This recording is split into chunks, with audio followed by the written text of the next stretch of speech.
Alright, hi everybody, this is A7X Ben, and this is episode number 34, I believe, of Pirates with Ben, the daily blog. It's going to be a pretty short episode for the most part.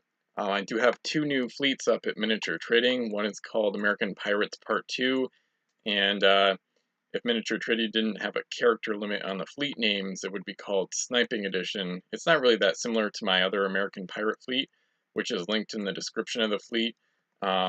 But it's still a fleet using the Americans and the Pirates, and I think it's kind of an interesting idea. It uses the sniping ability where you can double the range of a ship's cannons, but only hit on a 6. So there's 3 ships with that ability, and it's not a super competitive fleet or anything, but it should be a pretty fun one. And I'll put links to both fleets in the description below. And the next one is called Barbary Bite. So usually the Barbary Corsairs are known for running gold rather than fighting, but they do have some accurate cannons in their fleet. Not a lot usually, but in this case I'm using 3 of their better gunships, but I'm using them as hybrids because they have enough cargo to run gold and fight. So I've got them equipped with captains, and it's a 40-point Barbary Corsair fleet that's meant to be pretty flexible. So it has all 3 ships are hybrids. They all have decent or good cannons along with the captain ability. And then the deal of the day is a Mysterious Islands complete set on eBay, and there's going to be a link in the description below, of course. It's not completely complete, I guess. There's no super rares, so make sure you read the description to see exactly what you're getting. And the same seller, Birkenhead, they have 2 or 3 other complete sets up as well. So a decent deal, free shipping, about $100.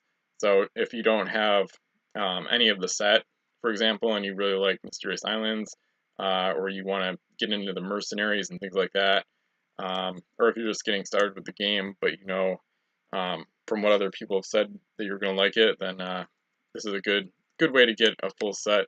And it saves you money in general because you could get 36 packs of Mysterious Islands for $72 or $90, but you're probably not going to get a full set out of that. I can pretty much guarantee, unless you get wicked lucky, and actually mathematically you might not even be able to get a full set. So this is getting complete sets a good way to save money and get everything all at once. So I haven't really done it, but in the past I almost wish I had. So anyway, the next thing is the card of the day. So sets number 1 through 14, set number 9. I think that's Ocean's Edge. DJC is 6, MI7, FN8, yep, Ocean's Edge, set number 9. And I know it goes from 1 to 300 because of the Zeus. So I'm going to sort by number, 1 to 300, and number 161, which might be a Silver Explorer. Nope. Okay, Chainshot Specialist. So this is another generic crew. Number 161 from Ocean's Edge. It's a special edition because they had special edition packs in the tins. There were these big tins for Ocean's Edge, and you could get a faction special edition pack. And Chainshot Specialist, once per turn when the ship is given a shoot action, one of her cannons may shoot a chain shot at a target within S of her.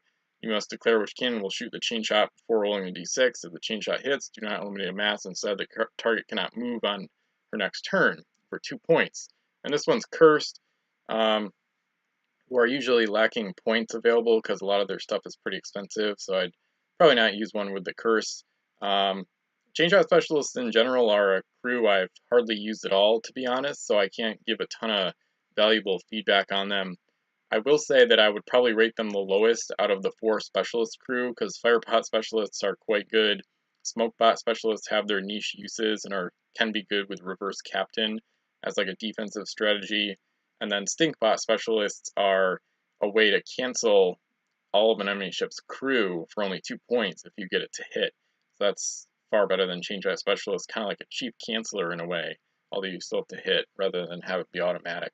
So Chainshot Specialists, other than trying to, maybe if you have an escort gunship and you can hit an enemy ship with a chain shot, and then that allows other slower, bigger gunships to catch up, and then you can engage the ship with multiple of your own gunships. Maybe that's one strategy. You could slow Gold Runners down and maybe try to board them on the following turn, things like that. But overall, I'd say Chainshot Specialists are the least effective of the 4 specialist crew types. And that being said, I haven't used them enough, so I'd like to use them more. So game piece rating out of 10, I can't give more than like a 4 or 5 out of 10. I'm not sure exactly where to rate it because, like I said, I haven't used them enough actually, despite all the games I've played. So it's something I want to try out more. But I would say 4 out of 5 or 4 out of 10 or 5 out of 10 because they have their uses and they're still cheap. And but that being said, they're definitely not, really good. Like Firepot Special, I'd probably get 8 or 9 out of 10, for example, and they're probably the best specialists for the most part. And then picture of the day, we've got two of my favorites actually from Economy Edition. In this one, this was actually my Instagram profile pic for a while until I changed it last year to a similar picture from Command the Oceans actually. And Le Loup Garou is not a very good ship, but it's kind of a pretty ship, and the picture is perfect because it just has a really nice close-up foreground effect where you've got an island that produces luxuries, it looks like, from the die roll. It was launched from a Franco-Spanish military port during Economy Edition 3 years ago today on June 13th, 2015.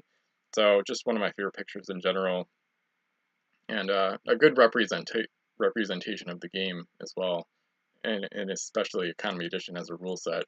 And then the other picture features one of my custom islands. This was a custom island that I was surprised how well it turned out. The cliffs are kind of white. It's kind of like a White Cliffs of Dover effect, if you know about the Cliffs of Dover in England.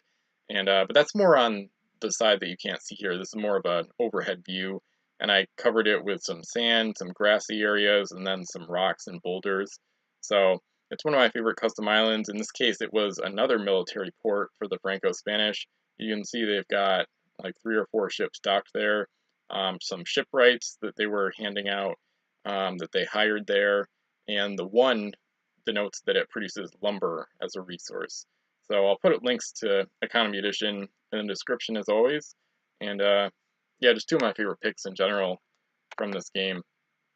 That wraps up this short little vlog. You can vote and comment on my fleets if you want. Check out the deal of the day, and tell me what you think of Chainshot Specialists. I guess if there's a question of the day, have you used Chainshot Specialists very much? I haven't used them much, so if you could shed more light on how good they are, that would be cool. And Economy Edition, if you want to read about it, I'll put a link in the description. So thanks for watching, and I'll see you again soon.